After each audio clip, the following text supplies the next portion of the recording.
Yo, yo, yo, what's up, guys? Welcome to this episode of the Xtra Mile Podcast. We are here rocking in the studio with my boy, Nick Padilla. And, you know, there's a lot of people that I bring into the studio that are business acquaintances, business mentors, business idols, that kind of stuff. But it's awesome to pair all of that with a fucking good friend and just a guy that I go against any enemy with. So stay tuned right after this intro for an intro to my boy, Nick.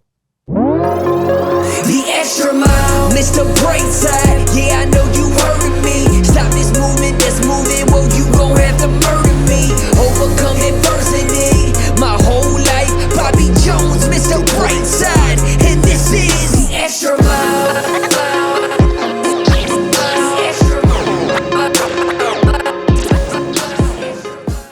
Let's go. Awesome. Dude, I'm so happy we finally made this happen, bro. You've been right here, right in town, and I haven't gotten you on the show, and there's no excuses, but I assigned a responsibility to my man, Quantre, and he's making all my wish list stuff happen, so we're here. Yeah, he definitely made it happen. I know we talked about it for quite a while, so just glad we can make it happen.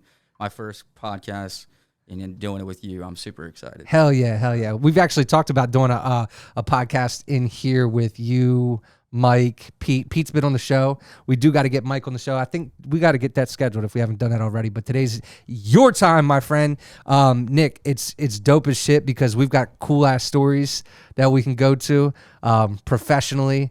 We can go to some stories where we've had some fun together as well. But let's take everybody through like kind of just your story, how you got to where you're at today. Just a quick journey snapshot into where you came from to where you are. Yeah, definitely just came from humbled beginnings. You know, my parents could have asked for better parents. You know, they raised me well. I'm the youngest of 5 siblings. Shout out to Andy. Yeah, shout out to Andy and Stella. Appreciate you guys. But, you know, just having 5 siblings that were all older than me quite a bit, there was a big age gap. So not only did I have parents as mentors, I also had quite a few siblings that were kind of showing me the way as well. So it was pretty cool. Hell yeah. So, and then growing up, you know, I went to Polytech. Of course, you know, from Smyrna. Reason why I went there was just because I wanted to get a trade in because Big Bro went there. And there's where I took welding, actually. Yeah. So prior to getting into real estate, I actually was a welder for a little bit. Yeah, that's dope, dude. And then I can continue on, and we could, however you want to start. No, you know what's crazy real quick, though? Like, I don't know if I'm the only one, but I've always been intrigued by welding because I see people do, like a welding job, and it looks god-awful, and I look at somebody else do it, and it's, like, all, like, woven together. I don't know what it's called, but and it's like, bro, it's like, it's something that, like, I almost want to learn, but I also feel like I'm going to learn enough to know that I don't want to do it myself. You know what I mean? Like, I'm going to learn enough to know that this is for somebody else. Yeah, it definitely takes a lot of expertise, and it was something I was good at. There's all types of welding. The only reason, honestly, truthfully, that I did welding was because I just wanted to make a lot of money. Yeah. And I knew college kind of wasn't in the deck of cards for me. Yeah. And I never really spoke with the guidance counselor and got that all set up. Didn't want to have the burden of kind of being in debt with that. Yeah. So that's really, truthfully, the only reason I kind of pursued that career. And it wasn't until I actually got on the job mid-July, and I was like, what did I get myself involved in? You know, it was extremely hot. You know, I was kind of the grunt on the job. So, you know, I was doing all the stuff nobody really wanted to do. And I legit had to travel. So I was living out of hotels Monday through Friday doing that. Yeah. And but that sounded appealing in the beginning, I'm sure, the money right? sounded appealing. The travel didn't? The travel is somewhat, but, you know, when you're 18 and 19, you can't really go to the bars like the other guys. Yeah. So, you know, when they're out doing their thing, you know, I'm just sitting in a hotel room from 6 p.m. till, you know, whatever time I go to bed. So really wasn't the lifestyle. But the money was good. Yeah. So when I got that first paycheck, I was like, I can handle this. I can deal with this. You know, making just about 6 figures with that job at a very young age. Right, so yeah. I mean, right out of high school. Let me just stick it out. And then ended up getting in a motorcycle accident 2.5 years after having that job. And it was like right then and there was where I was just like, what's important to me? You know, I really don't want to go back to that job. I don't have a passion for it. Right. So being, you know, 20 years old at the time, I was like, let me walk away from that and search for something new. So a friend of mine was kind of selling new construction for a builder as long as his parents. So, you know, I kind of went and, like, checked him out one day. I'm like, let me hop into this. Yeah. So It's kind of crazy, too, because I feel like people that, you know, come from the upbringing that you had, and I'm not going to say you didn't have what you needed, but you probably had just what you needed and not much more. Exactly, Yeah. And then you get exposed to a 6-figure income. You think it takes something like traumatic like that for you to realize what's important in that situation? Otherwise, you probably wouldn't have noticed it. You wouldn't have seen what was important. Yeah, 100%.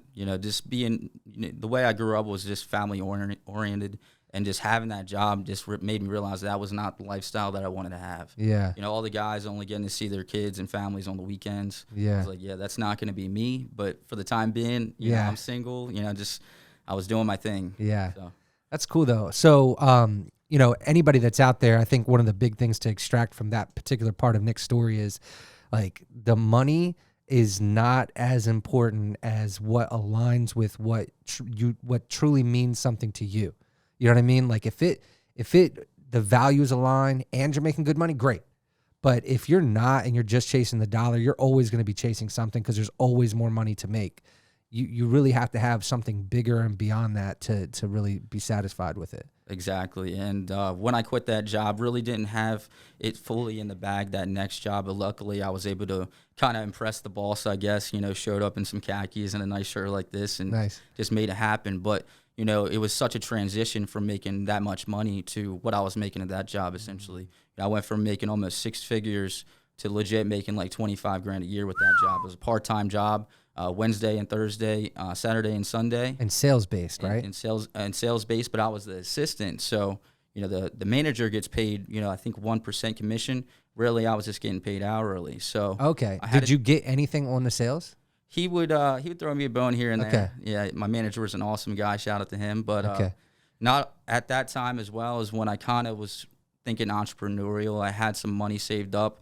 And actually his son, him and I started a business in the Camden Business Center where your old shop was. Oh, yeah. Guys, this is a really cool story real quick. This is kind of how Bobby and I met. But basically, my friend and I were buying and selling the street bikes, dirt bikes, 4-wheelers, things like that, cars, whatever we could to kind of flip. Then we came across this guy, Eric LaFontaine. He used to own a construction company.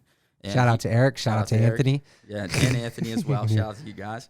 But invited me out to a softball team that Bobby actually ended up being on. Jim Olsen. Yeah. Shout out to him. Yeah, and, guys, real quick, I don't mean to interrupt you, but this is so crazy. I want to make sure we capture this for everybody. Like, it's so wild.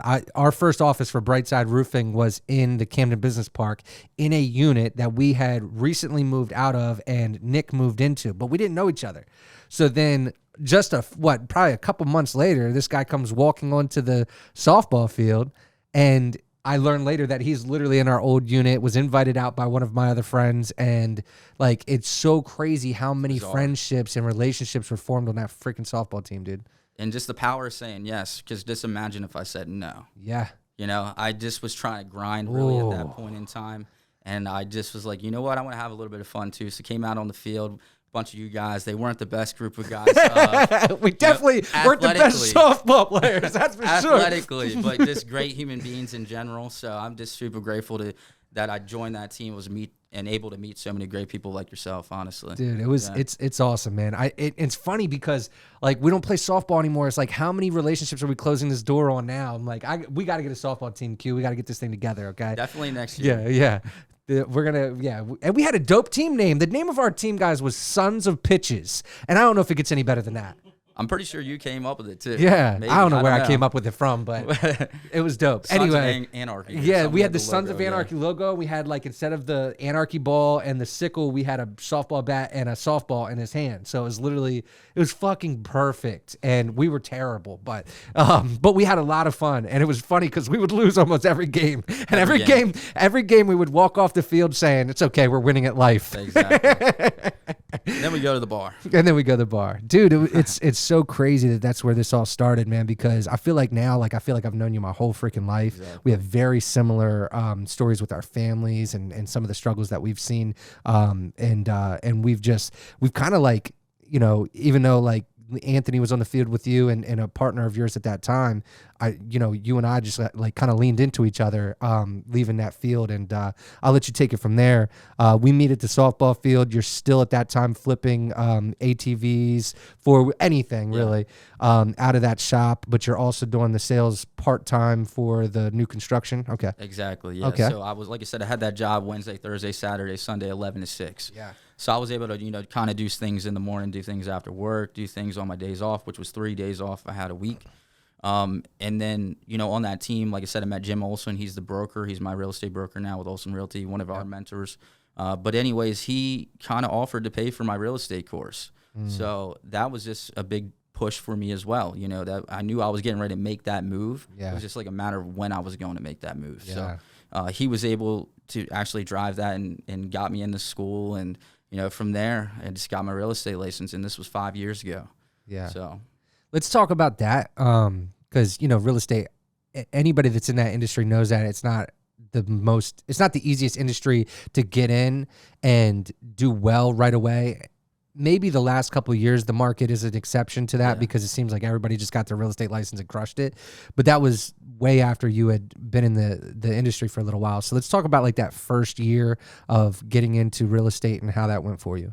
Yeah, so it was 2017, August is actually when I resigned from the new construction job.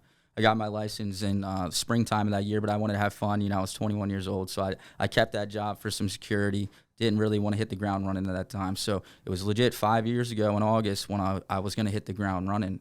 And I had so much aspirations to just do really well off the gate. And unfortunately and sadly enough, my brother had passed away. So it was a tough time for my family. It was a tough time for me.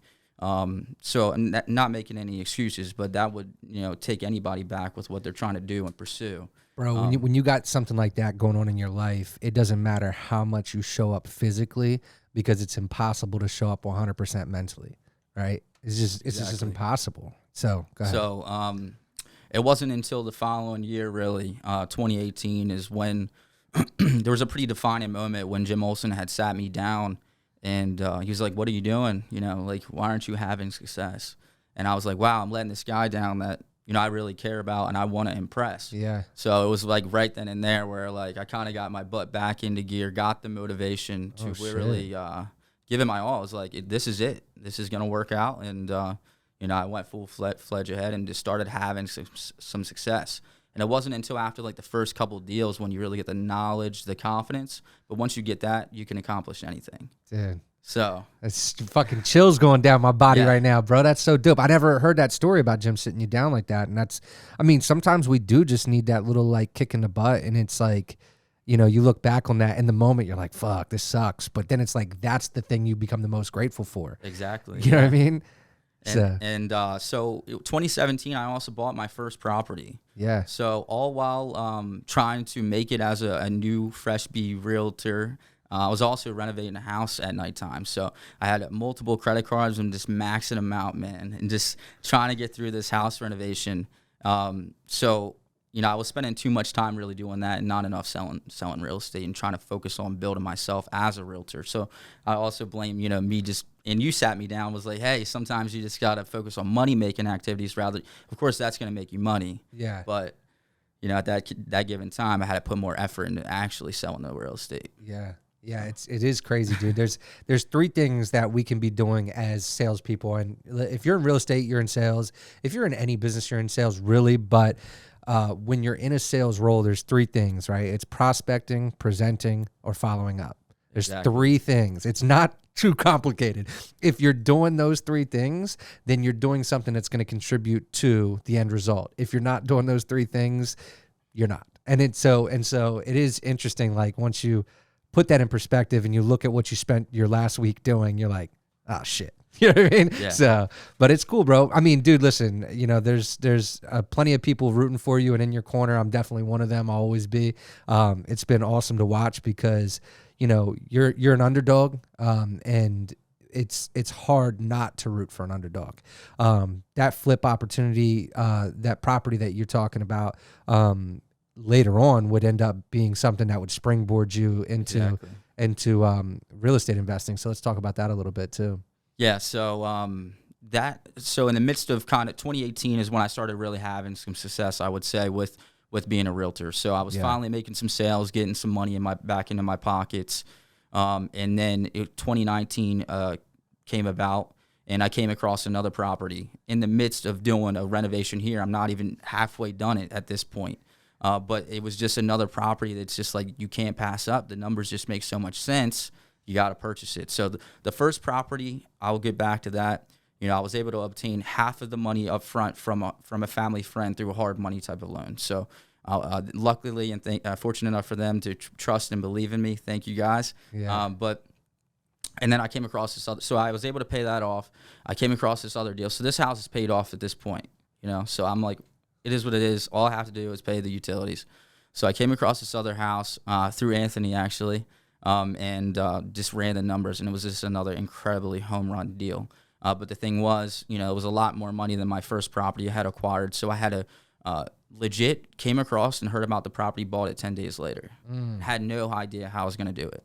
And it's just because of mentors like Jim Olsen, just having those connections that to, kind of match the dots for you. For sure. For you to have the ability to make things happen. Dude, we share the same mentor, guys. You've heard me talk about Jim before, and you've heard me talk about the softball team plenty of other times.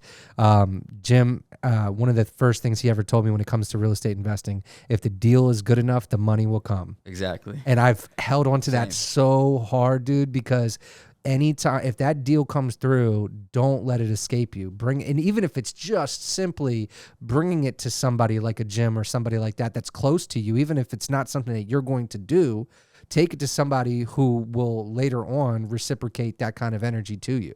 And so it's huge, bro. I mean, there's been plenty of opportunities. I'm like, Jim's like, no, we're gonna figure this out one way or the other. Yeah. Like, so I remember sitting down with him at his kitchen table, actually, and he was able to get me in contact with a hard money lender in the area.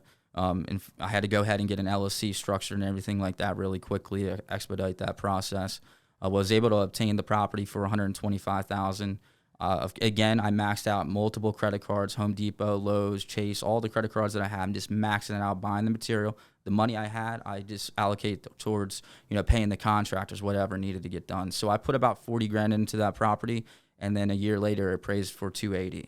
And now it's well into the $300K. It's now my primary residence, actually, because it was just too nice of a house to kind of just rent out to people. So yeah, but there's nothing wrong with that, dude. Yeah. And then the other property, right? So you still had that one to finish up. What happened with that one? So then once I got done to my primary residence, I was able to, again, at this point, I'm doing pretty well in real estate. So I'm having the money come in finally. Yeah. And I was able to go ahead and get that a full reno. I mean, septic, well, siding, windows, roof, paint, flooring, bathroom, kitchen, the whole nine. And I was in that property for a total of $100K, and it appraised for $250,000. Let's go. So $150,000 equity. I did cash out refis on both of them, and like you said, it has propelled me to future investments. Right, guys. This is such a smart move. Listen, I am in no way the expert when it comes to real estate investing, but when you do a cash out refi, you grab that money, and if it's more, even if it's more than what you have put in, that's tax-free because it's a loan. It's not money that you earned. It's a loan. So now you have that money as capital in your bank and accessible for you to do the next one or whatever other investments you want to make. And so it's such a smart move from a tax liability standpoint. It's just smart, guys. And if you're not familiar with the Burr method, get familiar with it. 100%. Yeah. That's how many hundreds of thousands of millionaires became millionaires through that method alone. 100%. So yeah. So what's next, man? Like let's talk about like where you are now. What's the goals? What's the dreams? What's next? Yeah. So just continue buying real estate, getting the passive income. That's what it's really all about. I haven't flipped the property necessarily, and I don't say that I wouldn't. Just the deals that I've been getting, I just been wanting to, do the Burr strategy, keep and hold them. But I plan on flipping some properties, buying some more real estate. The thing that I got going on right now is actually able to come across property 2 doors down from where I live. Oh, yeah. And was able to help my parents buy this property. So I'm super excited about that, and I was able to finance the whole renovation for them. Guys, that's been a goal of mine since I was a little kid. Dude, man. This dude, if y'all are not hearing this, man, listen closely. This dude is, I shared a video recently on my social media, and it was actually Vic Blends, and I think I've talked about this a ton of times on my freaking Facebook or on my podcast, whatever. But he said, if you're going to chase the bag, right, don't forget why you were after it in the first place when you get it, right? And that's why I see with you when you say, okay, I put myself in a position to look after my parents who looked after me, right? And so, bro, it's so wild that there's many people out there that get into a position where they chased it thinking that they were going to put other people on. And then once they got there, they're like, okay, I'm just going to keep going. But money exposes what you really are, right? If you're a great person, you'll be a greater person with some money. If you're a bad person, you're going to be a worse person with some money, right? I don't believe that money changes people. I believe it just exposes who they really are.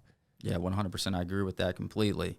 Yeah. So, hey guys, the Xtra Mile Podcast is brought to you by Brightside Roofing, and I want to thank everybody over at the Brightside team real quick, because without them, this wouldn't be possible. We started Brightside in 2013. It was my uncle, my cousin, and my brother who started it, and since that time, we have grown to serve over 350 roofing customers per year, and it means a lot to us because when someone chooses Brightside for their new roof, we know that it'll be the last roof that they have to put on that home. And so they could sleep comfortably underneath that roof for a lifetime. Guys, if there's anybody that you know that needs a new roof, you can count on Brightside to be the company that they can trust. Thanks again, and let's get back to the show. So what's next after this? that I plan on probably starting a real estate team finally would be the next goal of mine. Okay. Just because I've just been fully focused on the real estate investing that I was doing and just being the best agent that I can for my clients. So now, like in the foresight, like ahead of me, that's definitely what I've been kind of planning to make happen. So okay, let's go back a little bit. So one of the things that I know, Nick, we talked about the power of the relationships within the softball team and the people that we met there. Let's talk about master networks, the power of relationships through networking, through just, whatever you're doing to expand your network, build your relationships with the people that are insulating your business and helping you build out your business, and how important that's been. It's extremely important. And the reason being is you want to be an advocate for those people around you. Like, how else can you bring value? One, just by connecting dots for people. When people need a new roof, Brightside, there you go. Yeah. Stuff like that. I love being a connector for making, or even just connecting people, not just businesses to people. Yeah. So Master Networks definitely played an intricate part in just meeting multiple, different people in all different avenues of businesses and things like that. So yeah. It's crazy. I love what you said too, because for those of you who are listening, please understand what he said. We talk about the power of relationships oftentimes around the idea that they will pass referrals and we will pass referrals. But you're also bringing a tremendous amount of value to your client by being able to help them with a problem they're experiencing through connecting them to somebody who can solve that problem. The value brought to your client is now coming off as a value add from your services that you really don't have overhead connected to, right? It's literally just an introduction. So the network of people that you put yourself around can be a value add to your client in the way that you serve your people. Exactly. It's crazy to think about.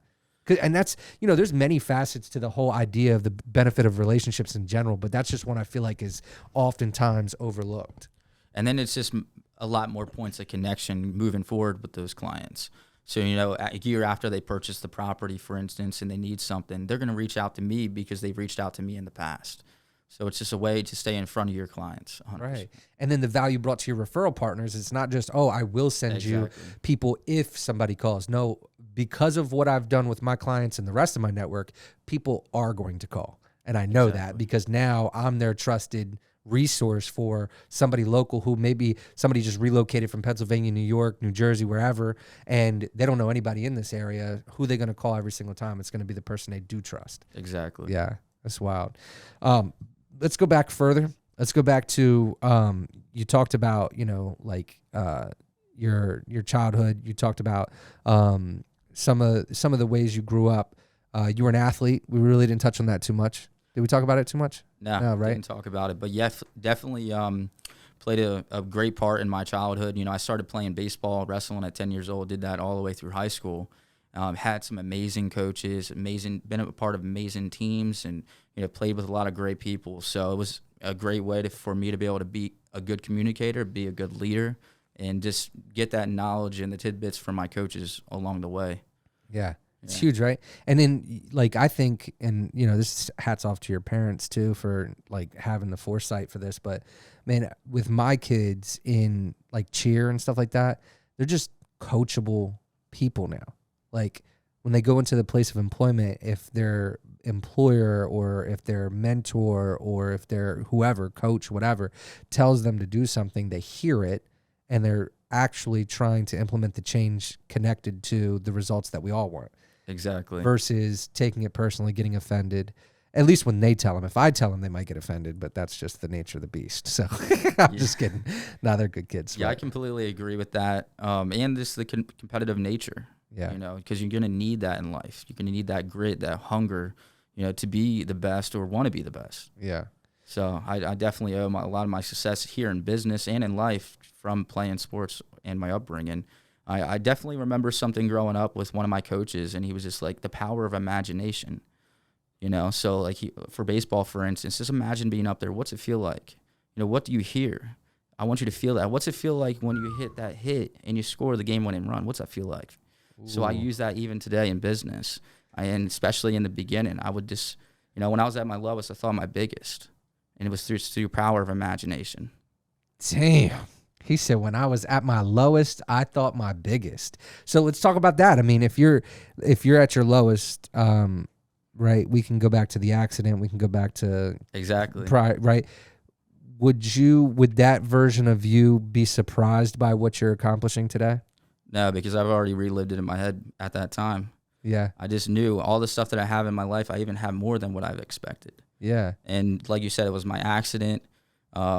Another defining moment was with Jim Olsen when he sat me down. And then another one was I had all my credit cards maxed out. I couldn't even eat one time.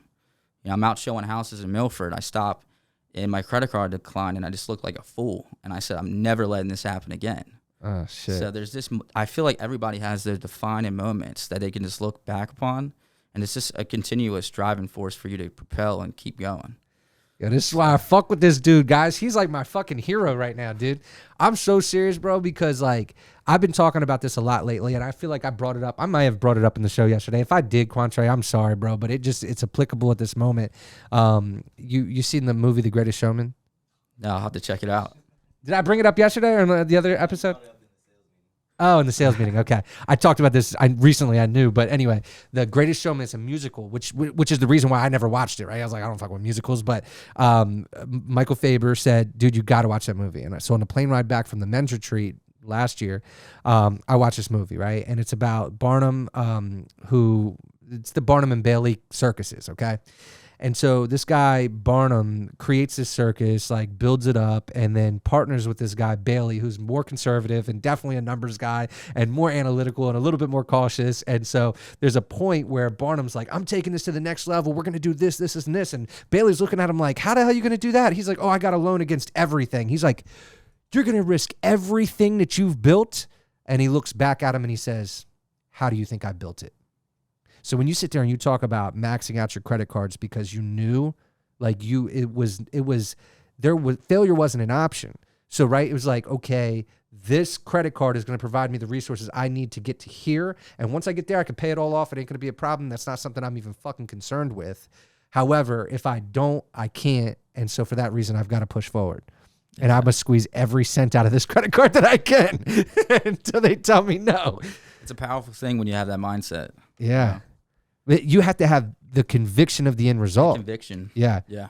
So let's, I mean, I feel like there's some more to tap into there because people just, man, when it's so crazy to me how like the whole concept today's world is like, I'm going to get this job because there's no risk, right? But it seems like the more that we experience and watch people get fired and laid off and jobs and businesses close and economies crash and like, that seems more risky than to pursue something on your own that's in your own control that you can determine the results.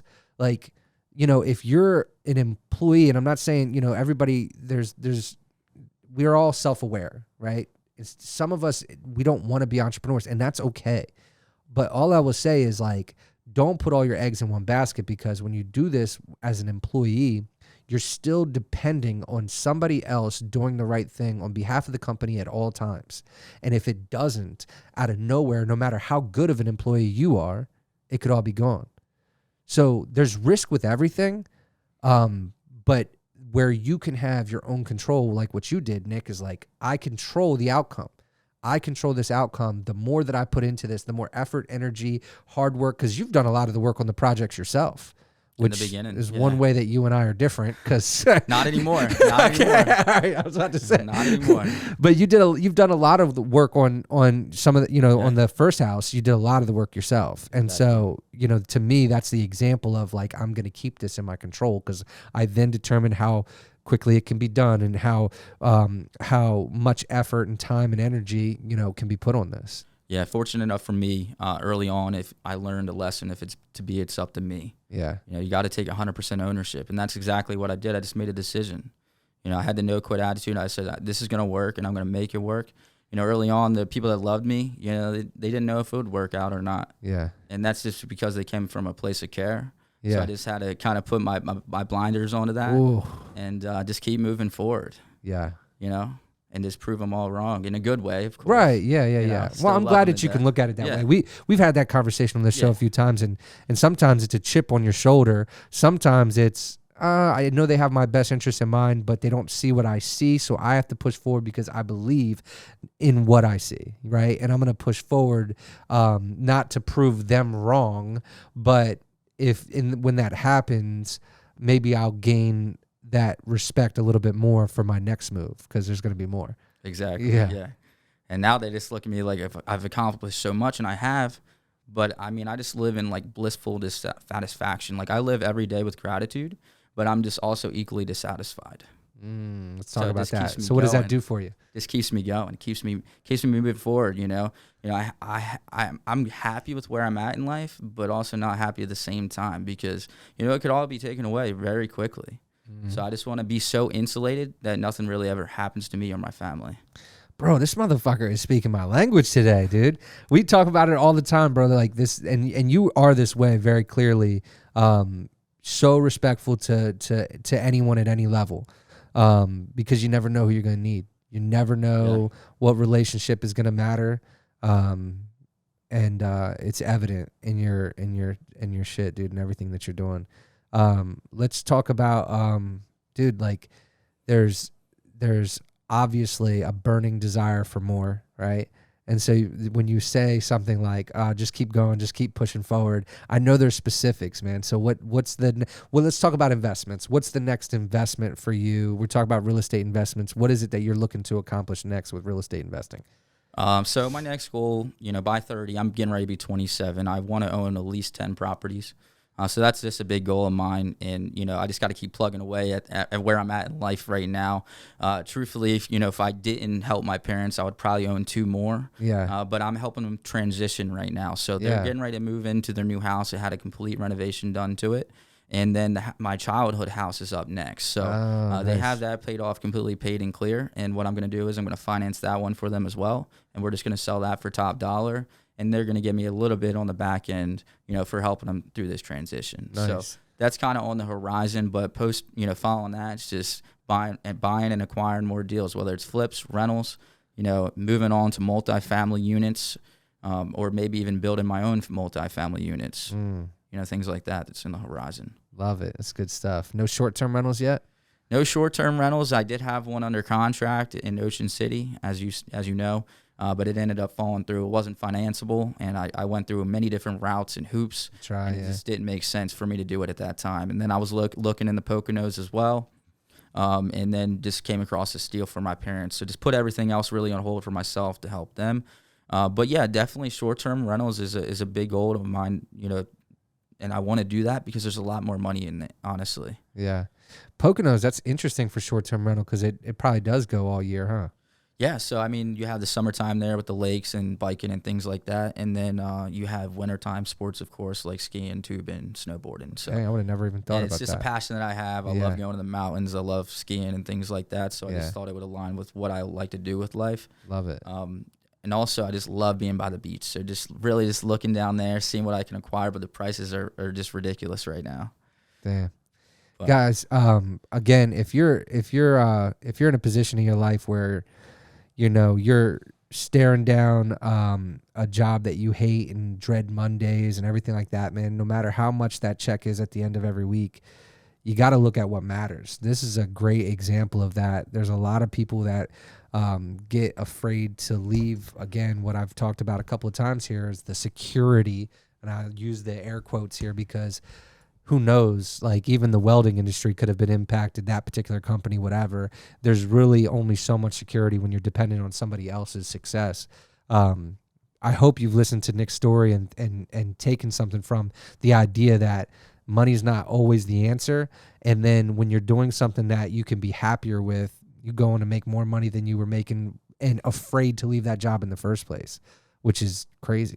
Yeah, fear is just a false evidence appearing real. Yeah. And I learned that early on as well. So, I never really was fearful of making the leap or making the jump, but super glad I did.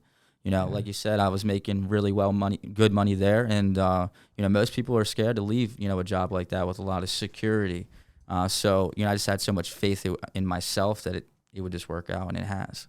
Lifestyle is so much more greater now. Yeah, hell yeah, dude. I fucking love watching it. I have a question for you. Do you think your childhood, like the way that you were brought up, gave you an advantage because your familiarity with that level of income, that kind of thing, is like, if I can do this, well, then I can do it. So if I risk it and I come back to this, I'm gonna be okay too. Was there ever any of that? I agree 100%. Like I said, I grew up in humbled beginnings. A lot of our vacations was going to this 1-bedroom little cabin that my grandfather owned.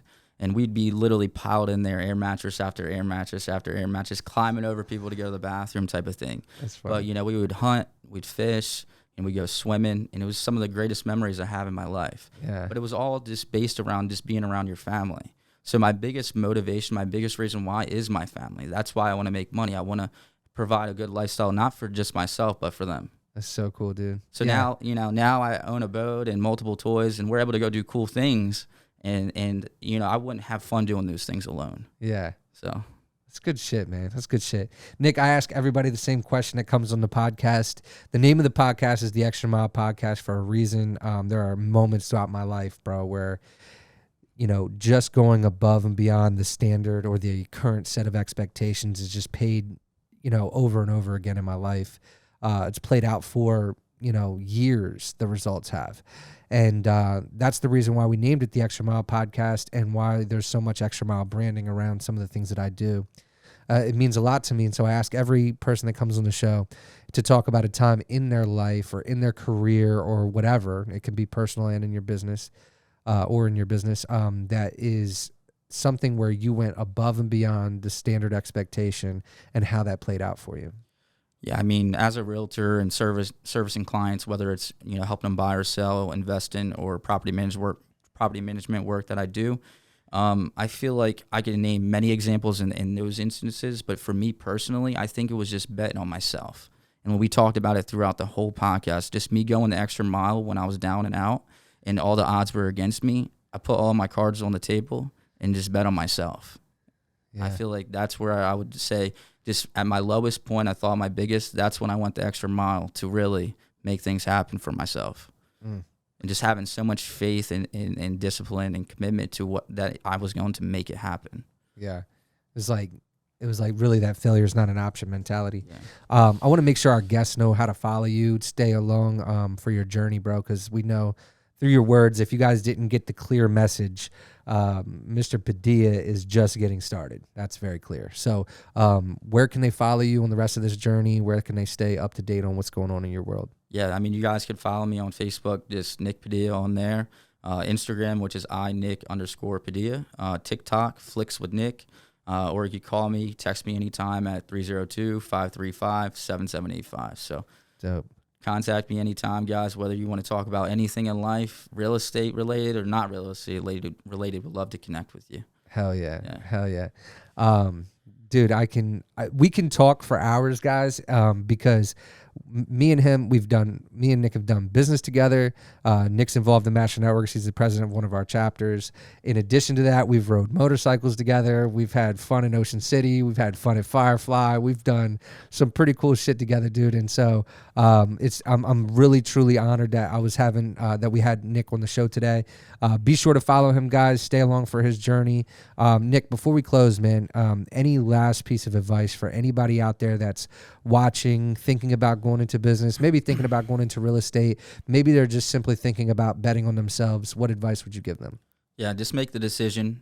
Surround yourself with like-minded individuals that are going to uplift you when you're at your lows, and stay committed to discipline, and just have faith that, if you put forth the effort, it's all going to work out.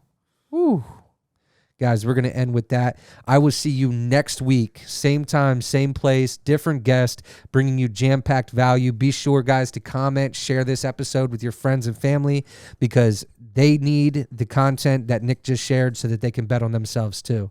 Guys, be sure to comment any topics you want to see us cover on the show, and we'll be sure to bring those guests on the show that are experts in that area.